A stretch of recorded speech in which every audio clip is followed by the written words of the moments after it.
Hello and welcome back to the second episode of my knitting podcast.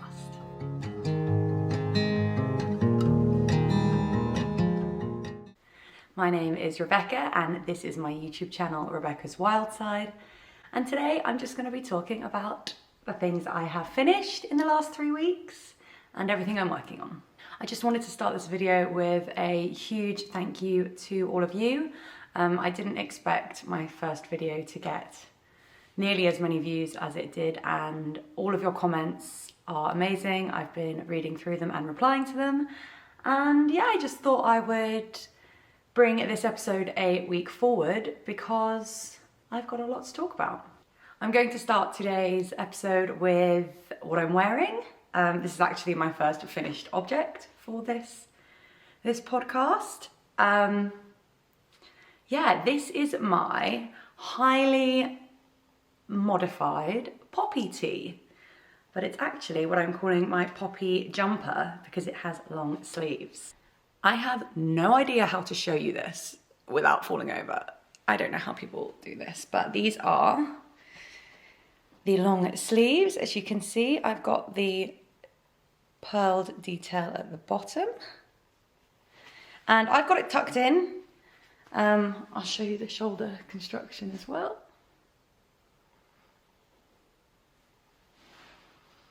So it's also, I decided in the end to finish it with just a 1x1 rib and a little bit of double knitting at the bottom. But personally, I do prefer it tucked in or folded up. I don't know, I prefer the shape when it's tucked in. But yes, I am super happy with this finished object. I've got the double folded neckline. So the poppy tee is a pattern by Petite Knit, and it's originally got a kind of short sleeved tee sleeve, yeah, that thing. But I decided to continue on with it because I was off gauge anyway, I think. I knit the size extra small, which I think is the smallest size in this pattern of hers. And it's still a little bit, not oversized, but it hasn't got as much negative ease or as little ease as I think hers does, because I think she might wear the extra small. Not sure, don't take my word for it. I spoke about this a lot in the last podcast because it was my main whip, and I have worn it 4 times or 5 times in the last few weeks, and so far I haven't noticed any pilling. I haven't been knitting long enough to know how much something should pill when you wear it, because I haven't worn my knitted objects a huge amount. So yeah, this had 4 wears, isn't pilling at all from what I've noticed. This is knit in Drops Baby Merino, colour light beige, with Drops Kid Silk, also colour light beige. I'll be including all the details in the description of this video. I recently added them to the last video as well, in the description box, so you can find it there. And then right at the bottom of the description box is my sizes and measurements, if you're at all interested. So one last thing about the sleeves in this piece, I did not do any decreases at all on these sleeves. So it's got a slight, what I'd call like a slight bell, but it's obviously not. It's just where your arm gets thinner down here and it's bigger. It looks like that, but yeah, and overall, really happy with it. The mohair, it does go everywhere, and it's really fluffy. I knit another jumper using, I didn't know I was going to talk about this. I did knit up another jumper using another mohair. I can't remember exactly what mohair it was. I think it might be the Knitting for Olive soft silk mohair. But what I found with that is it doesn't give as much. This Drops Kid Silk it gives a serious halo. Like, it's really fluffy. Borderline maybe too fluffy for my liking, but I'm assuming that will pill and it will become less fluffy. But we will see. I will keep you updated. So yes, that is my first finished object and what I am wearing today. So I'll move on to the other finished objects that I have completed in the last 3 weeks. I'm gonna start with one I spoke about last week, which was a whip from last week. Let me find the back. So this is my little blue baby jumper. I don't like this object. I know that's really sad to say. It was a fun experience because I got to use the moss stitch for the sleeves and a little panel down the side. And that was a new stitch for me, but I had no desire to work on this. This had been on the needles for quite a while prior to the last podcast episode. And if I'm going to be completely honest with you, if I wasn't filming this podcast, this garment probably would not have got finished. It probably would have gone in a box and either stayed there until I was bored enough to finish it, or I don't know. But I finished it because I wanted to show you guys it finished. The sleeves look short, but when I fold them, when I had them down, they looked like long enough for the jumper, but I have no idea. I do not have a small child or baby to try this on for sizing, so we don't know. This is also not blocked. I just haven't got around to blocking it. It probably won't get blocked until I know where it's going to go or who it's going to go to. And this was a self-drafted pattern. This was knit up using the Sostern Grens yarn that I showed in last week's video. Again, I will link it down below, but they only do a handful of yarns and I got it from there. And yes, that is very quickly my second finished object. It's done. You won't be seeing it again. I don't know. Not my favourite. The yarn's not particularly soft. It wasn't my favourite to work with. I probably won't reach for it again anytime soon. But yeah, finally finished that. Done. Good. Now, in the last podcast episode, I spoke about working on a mitten, a yellowy kind of pastel mitten for my grandmother, or a pair of mittens. And that was sat on the needles for about 2 weeks until I picked it up earlier this week. And I started knitting on it, and then I was like, oh, I better start the increases now. And I started doing the increases for the thumb gusset. And then I very quickly realized that I'd already started the increases, but because it had been on the needles for so long and I hadn't been writing it down, anyway, it just became a mess. So I took it off the needles and I've put it to one side. I haven't frogged it, but it will get frogged because it really needs to be started again. So I won't be talking about that in this week's episode. And I also did decide to frog the champagne cardigan that I'd been working on. But yes, that is it for those two projects, which are both being frogged. But I did start, this is another finished object that I have, and I did start it after the last episode. It is a slightly modified Oslo hat by Petite Knit. So if you are thinking that these colours look familiar, that is because the blue is the Baby Merino and Kid Silk Mohair that I was showing in my acquisitions last episode. I only had one ball of each, so I was going to do the full Oslo hat in it, but then I soon realised I wouldn't have enough of that colour.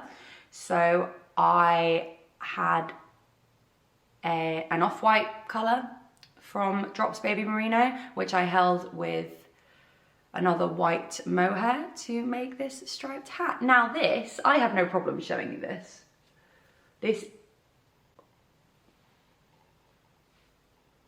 So I have no problem showing you this, but this is a gift actually. So this is a gift for my younger brother. He won't be watching this podcast, so I'm not worried about that at all. He doesn't even know about it, so that is fine. He's currently studying at a college in America, and I thought this blue really suited him, and then obviously I was worried about running out of the color, so I mixed it in with the white mohair. And then after a little bit of research, I realized that royal blue and white are his like college colors, so that was a happy accident. This is the Oslo Hat by Petite Knit. There is a folded brim, so the way it's done, it's a double folded brim. Unfortunately, I cannot show you how this is really constructed because I have tacked down the brim. It was bothering me. I just didn't want it flapping around and I couldn't get the perfect fold, so I did tack it down. Also, the edge, the brim, is not as wide as the original Oslo Hat brim. That is because A, I was worried about running out of yarn, and B, I thought knitting it this way looked a little bit more masculine. It's obviously a unisex pattern, but I just liked how this looked. I also decreased quite early on, so there isn't any room in the top of the head. I will show you it on. So it's almost like one of those fisherman hats, almost like a cap. So there's no room in the top, but hats are not always something I will wear. But I thought this was so cute for my brother, so he will be getting that for Christmas. If he doesn't wear it, he doesn't wear it, but I don't know. Where he is in America isn't particularly cold. He is in a pretty warm state. But I feel like you need a hat. It's got to get cold enough one evening in the winter for him to wear it. So that is my modified Oslo hat. So that is it for my finished objects. Obviously this was the big one that I've been wearing a lot. And I'll now move on to my whips. So I think, like the last episode, I will start with my biggest whip first. Now this is something I'm really excited to show you. It is another Petite Knit pattern. There are so many Petite Knit patterns in my podcast. That's just what I tend to knit. But again, it just happens to be a heavy Petite Knit episode. Now, so far, this pattern I have not modified. But the main reason I'm really excited to show you this, I think you just saw it, is because I have not seen one other person on YouTube talking about it. This is my Celeste sweater by Petite Knit. I'm not sure why nobody else is working on this. Everybody's either knitting like the Storm cardigan, I know that came up before. No, the Storm sweater, the Eva cardigan, or yeah, I think she's just released one more sweater. And this is her first colourwork project, her first colourwork pattern, I think. I'm sure I read that somewhere. I love it. I am not somebody who will go out and buy a Fair Isle sweater or wear this type of thing, but I thought if I knit it myself, I have no problem wearing it. You know, people are gonna say, oh, I love your sweater. I was like, thanks, I did it myself, and it looks really complicated because it's colour work. But this pattern is actually so simple. The colour work is a 2-strand colour work throughout. You're never carrying more than one other strand. So I highly recommend, if you're new to colour work, to do this one. How beautiful is that colour work? And then it's got this almost long funnel neck. So I don't have the longest of necks. I'm not a short person, but I don't have the longest of necks. So I did shorten the neck a little bit. And I am knitting this in the size extra small. That is the second size in this pattern. Petite Knit has done this for an extra small as well. I did make one tiny modification, which I know now is a mistake, but I'm gonna talk about it. I haven't ripped back or anything. So what I did was, my gauge was off when knitting this slightly. My row gauge was off because by the time I finished the color work, I think Petite Knit wanted it to be something like 20 centimeters long, and mine was 17, 18. It was like 2 or 3 centimeters off. So what I decided to do was, I kind of panicked just a tiny little bit. And I thought, okay, if my row gauge is off, maybe my stitch gauge is off, and I don't want it to be super tight around here. So what I'm gonna do is, after the color work, when you're building in you do increases before doing the short rows, because the short rows are after the color work. I thought, oh, I'm gonna increase it to the next size up, to a small. So from here down, it would be the small measurements instead of the extra small, whereas here it'd be extra small. I did that. I don't think it was the right thing to do. I also, instead of splitting for sleeves at something like 22 centimeters, I split for sleeves at 20 centimeters. So when I put this on, I can't show you right now, the sleeve is really quite high. Now I'm hoping it'll stretch and lengthen a little bit with blocking, but at first I was like, oh, it looks so odd, it looks so weird. I got my mum to try it on, who's actually a bit smaller than me, and it looked so weird on her, but then she's got longer proportions in certain places. So anyway, but then I tried it on, and the more I was trying it on in the mirror, and the sleeve, I was working, so I've done the left sleeve at the moment. I've done it really long this time. Yeah, so as I was working on the left sleeve, it was getting longer, and I was trying it on, and it was looking better and better. And I was like, okay, this actually doesn't look bad at all. So although it has got quite a high, where it's split for sleeves, it does still look really good. This is smaller than the recommended gauge. I think with my measurements, I should be knitting a size small, but I'm knitting an extra small. So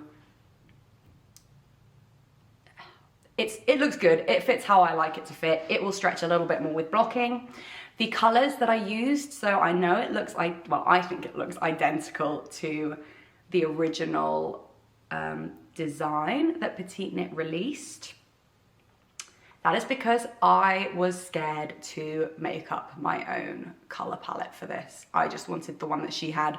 So I looked, hers is knit in Peer Gynt. I looked up the Peer Gynt. I've got some Peer Gynt upstairs, and I did not enjoy working with it. It was really, I would call it, they say it's a DK. I would say it's definitely more towards an Aran. Like, it's very heavy. I also didn't know if I was gonna love this design. So I did order it in drops, because it was so, there was a massive, I always say this, I'm sure there's always a sale. There was a huge sale. And I got everything I needed for this entire jumper for less than £30. A lot less than that, actually. I think it was about £25. This is knit up in Drops Lima, which is 100% wool. No, it's not. It's not at all. It's 65% wool, 35% alpaca, which is really, really nice. I have used Drops MKAL, which is their heavier version of this, which is their Aran weight. And I enjoyed it, but I did find it quite itchy. But that was the first thing I ever worked in. But this is identical, but in a DK weight. Again, I would call it a heavier DK. Which is great. I don't think it's as heavy as Peer Gynt, but it is definitely, in my opinion, slightly heavier than your standard DK. So I tried to match the Drops colors to the Peer Gynt colors as close as possible, and I think I did so well. When this arrived, I did order from Wool Warehouse, and their photos aren't great in showing the exact color. So I was like, this could turn up completely different to what I'm thinking, but it didn't. It turned out better than what the colors looked like, in my opinion. The only difference, which I much prefer, is my main color, my dark brown, isn't as red as the color that Petite Knit uses. And I like the fact it's got more of an earthy undertone and less of a warm red undertone. It's cooler, which I like. So I will tell you exactly what colors I used. So the colors that I decided to use for my Celeste sweater was, I've got them written down here. This is deep taupe, and that is my main color. That is deep taupe. Then the next color up I used is taupe gray. This is taupe gray. I used ice blue as my main blue. Wheat mix as the pale beige color in there. And then blue indigo. I am very glad I decided to go with blue indigo and not navy, because I was looking at their navy and it looked navy in the photos, but then I ordered navy. I'm about to talk about another project. I ordered navy in the Drops Flora and it did not look navy at all. So this is very navy. This is Drops Lima blue indigo. That is a true navy in my opinion. I mean, it's a little bit lighter. It's more of a denim navy, but it's, yeah. These colors, very happy with how they go together. Now, as you can see, I have finished the color work section and I have got 30 grams on average of each color left. Petite Knit does specify a lot. I think one of the biggest selling points of this pattern is that you can get away for all of the sizes she does the pattern with one 50-gram ball of the color work patterns. Obviously the main pattern you need a lot more, but very happy with that. I definitely think that this should be finished in the next 3 weeks, hopefully when I put out podcast number 3.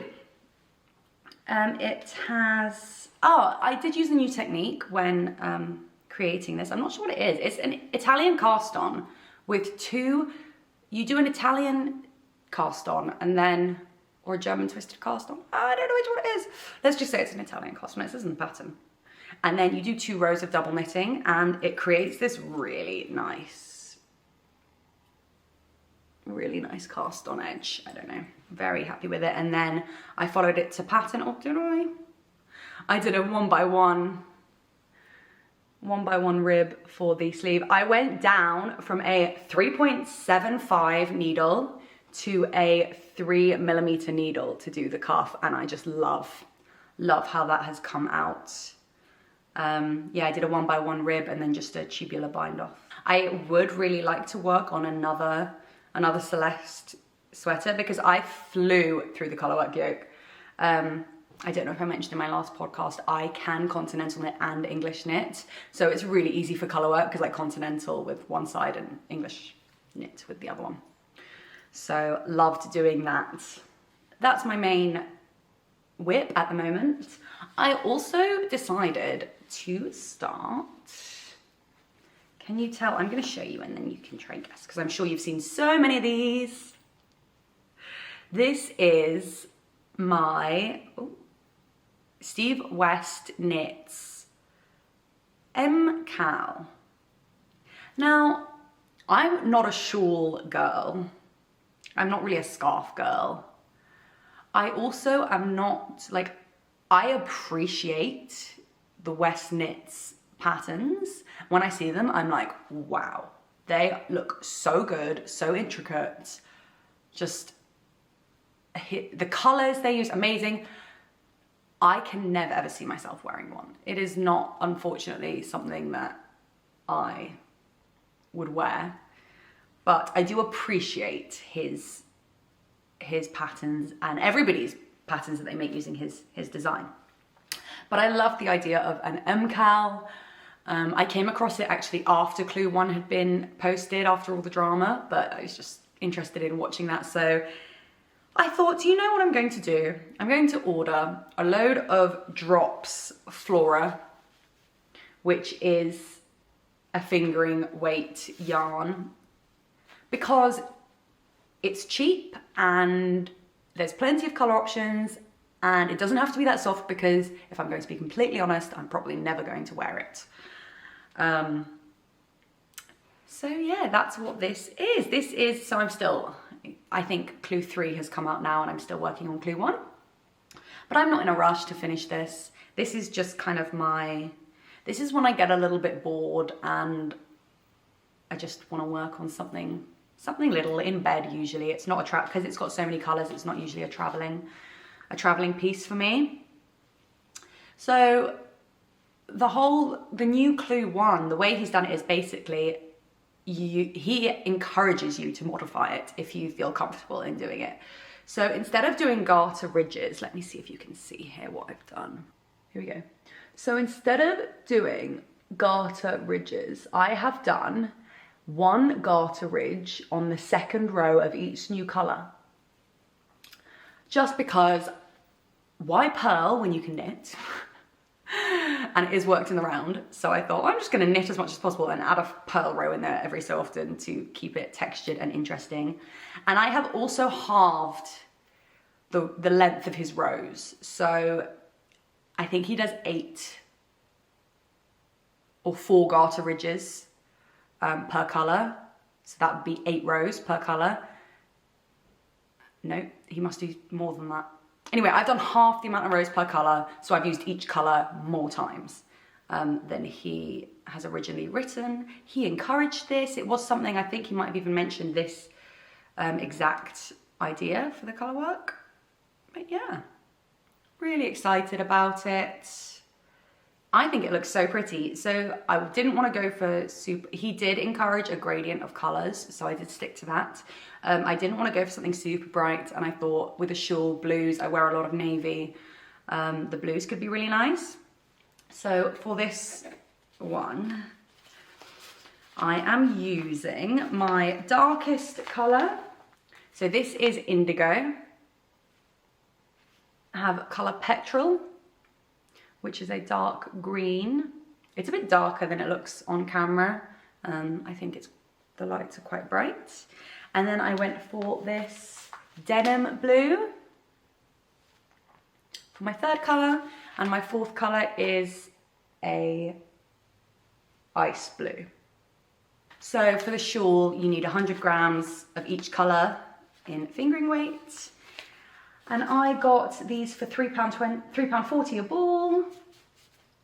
So altogether, including delivery, I paid about £16 for this shawl.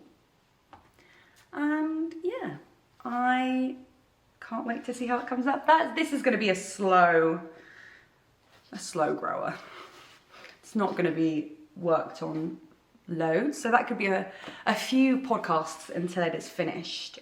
But I just thought I would show you because I got started on that this week. Now this is also an acquisition because I got this yarn very recently. It's more of I showed you one in the last video. It's a cowl. It's going to be a cowl. A colourwork cowl. It's only tiny, but you can see my start on the colourwork. I really hope it's clear. Although there are some mistakes in it, so I should probably... In my Celeste sweater, I didn't make a single mistake in the colour work, which is crazy for me, but I did make some mistakes in this one already. But I haven't bothered to go over it, and I probably won't duplicate stitch it. There you go. Sorry, I had to run off and get the labels because I forgot them. I'm never organised. I need to be more organised. So this is the most exciting part for me about this project. This is the yarn that I am using. I got this on a visit to my local yarn store about a week ago. And it was the last thing that I saw, and I didn't actually see the hank first. I saw a tiny little swatch hanging up on on something. And I felt it, and it was the softest swatch that I had ever felt in my life. I was blown away because then I grabbed the hank, and the hank was like straw. That's an exaggeration, but it was scratchy, and I was really confused. Oh my goodness. The universe does not want me to talk about this because I just had to deal with about 3 different memory cards. Anyway, where did I get to? I'm really hoping I got to the point where I turned to the lady working in the shop and I said, is this swatch this Hank? And she was like, yeah, it is. I know. It washes up so soft. I was like, yeah, it really does. So I couldn't leave without buying myself some. Now, it was expensive. So this is the Kinross 4-ply from wecountyarns.co.uk, and it is 100% superfine lamb's wool. It is 100% wool, hand wash only, spun in Scotland by Todd and Duncan. I don't know if that's a brand or the names of the 2 men that spinned it. So thank you, Todd and Duncan, for spinning this incredibly soft yarn. It is 205 meters per 50 grams, which is 224 yards. It recommends 3.25 millimeter needles. And yeah. So this is the color Snowdrop. It is a very pure white. And this is the color Mary. And it's a really bright Christmas red. It looks even brighter on there. It's just a true red. Almost like a fire truck red. Or a letterbox red, or a London bus red, depending on, I think they're all English. Apart from the fire trucks, but yeah, the other 2 are English references, but yeah. Those 2 colours, working up this beautiful cowl in this houndstooth colour work pattern on 3mm needles. I just found a colour work pattern, 10 stitches across, and cast on the amount of stitches that kind of reaches around this circular needle perfectly.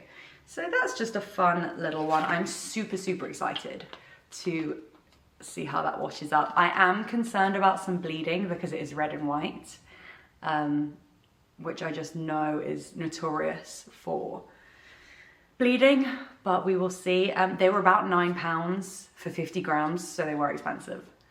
But for how soft they were, ooh, it was worth it. I thought, especially for a small project, I had to try it. And that is it for my works in progress at the moment. I have a few acquisitions. I will talk about my October mini skein mystery club from October, which is by Yarnside Hand-Dyed Yarns. So this month, well, this is actually last month, so you can't get this anymore. I was talking about these in the last podcast, and I said, I think these are my favorite that I've got so far in the last like 6 months. These.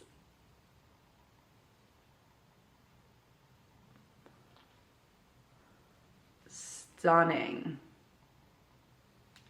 colors. So, and it's really sweet. This month, it's called Sycamore Gap in Memoriam.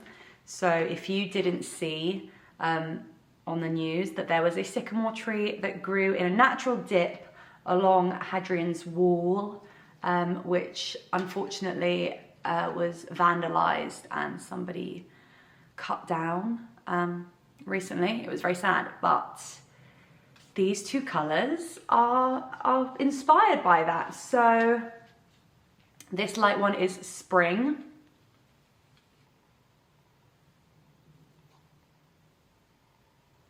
And it's got beautiful like duck egg blues, turquoises, a bit of brown, yellow, some speckling, some speckled darker browns in there. There's a tiny bit of red in there as well. Gorgeous. And this is Dusk.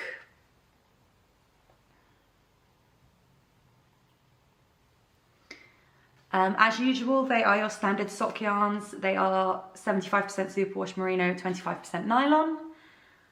I ordered a lot this time, just by luck. So I think I got four packages. So I got 8 skeins originally. Oh look, this one's come undone. And when I opened them, I fell in love with them so much that I managed to get back onto Etsy in time and I could order one more. So I've actually got 10 skeins in total, 5 of each color. I haven't decided what I'm gonna do with them, but I think it has to be something so special because I am obsessed with them, and together, oh, they're just beautiful. They are just, these two are my colors. So thank you, Nancy, as usual. For more beautiful colors. I'm super excited for November's release. That will come in a couple of weeks now, in about 10 days. So I can't wait to share those with you in the next podcast. I mentioned I went to my local yarn store. I also picked up 2 skeins. Come on. Anyway, I hope it works at some point. 2 skeins of this beautiful Rico Creative alpaca melange in Aran. It's a tweedy beige brown cream color, and this is 63% alpaca, 27% polyamide, 7% polyacryl, and 3% viscose. So 63% wool. And I got two 250-gram balls of this. It says 50 grams is 95 meters. And I'm hoping to make some sort of hat out of these. I don't have a hat for myself. I've knit hats for everyone else, but I haven't knit one for myself. So I thought this would be really cute as a little hat for myself. And then also last week, my partner and I took a trip up to London to get all sorts done, but we also went to go see a show, and we had a bit of time to kill. So we went into Liberty, which, if you don't know, is a huge department store in London, but it's a really old Tudor building. I think it might be one of the oldest department stores, and it's just full of high-end luxury things, but the whole upper floors are haberdashery, and Liberty are also known for their Liberty prints. So they do wallpapers, but they also do a lot of fabrics, and they're just to die for. Everything in there. You want to buy everything in there, although it all comes with a really hefty price tag. But a lot of the children's dresses and things in there are made using the Liberty print material, which is obviously more affordable than the finished object. So I'm in the process of learning how to sew. I might share more of that in future podcasts. Or I say I've learned to sew. Like, I made garments as a teenager. I did a GCSE in fashion design, so I can make clothes, but I don't really remember much of it. So I'm just starting again, starting really simple and basic. But yes, I might talk about that more in the future. But they had some yarn in there, and of course, like, I don't have to buy it if I see it, but I saw the yarn and I was like, oh, it was 20% off as well, and I was like, I need some. So I picked up this skein of beautiful West Yorkshire Spinners Exquisite 4-ply. This is 80% Falkland wool and 20% mulberry silk. So it's got silk in it, and you can really feel and see it. It's got like a sheen. I don't know if it'll show in this light. It has got a sheen to it. And this is, they have covered the information with their sale tag. Okay, let's peel that off. So I did Google this, and I Googled it after I bought it. Liberty did mark up the price. So I think you can get this for about £16 for 100 grams. I paid a little bit more than that. But yeah, so this is Colour Baroque 177. It is 4-ply, 80% Falkland wool, 20% mulberry silk. You get 437 yards or 400 meters, and it recommends a 3.25mm needle. I have no idea what this is going to be for me. They had a handful of colors up there, but this one called to me the most. It's like between a very dark gray and a blue. It's kind of between a gray and a navy, and a denim, which is an interesting color. But the other option was a pale gray that I really liked, and then there was a bright blue. But I thought, if I'm going to make something for myself out of this, it will be much more wearable.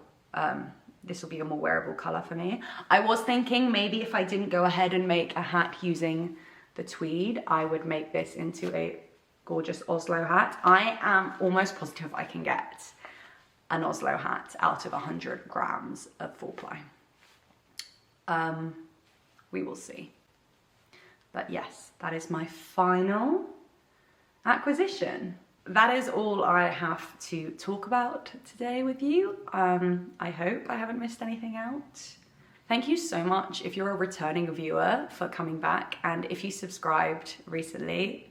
Like, my mind's just been kind of blown about how much support I've received already, and I'm not doing this for that reason. I'm doing it for me, to kind of track my journey and also become a bit more of an intentional and organized knitter. But if you did subscribe and you enjoyed this, thank you so much. And if you're returning, thank you so much. If you're new, thank you for visiting. I would really appreciate it if you subscribed. Everybody is welcome to leave comments below. I do try to reply to all of them, even if it's just saying thank you for watching and hoping that your projects are going well as well. And if you're not a knitter, thank you for sitting and listening to me talk about my passion. I will be back in a few weeks, somewhere between 3 and 4 weeks, depending on how much I get done. And I can't wait to show you my Celeste sweater when it's finished. I like to think there are some out there on YouTube, but my favorite podcasters haven't been working on them. So I'm excited to show you guys something a little bit different if you haven't seen it, or if you're interested in working on it. My camera's gonna die. Thank you for joining me again. I will see you soon. Bye.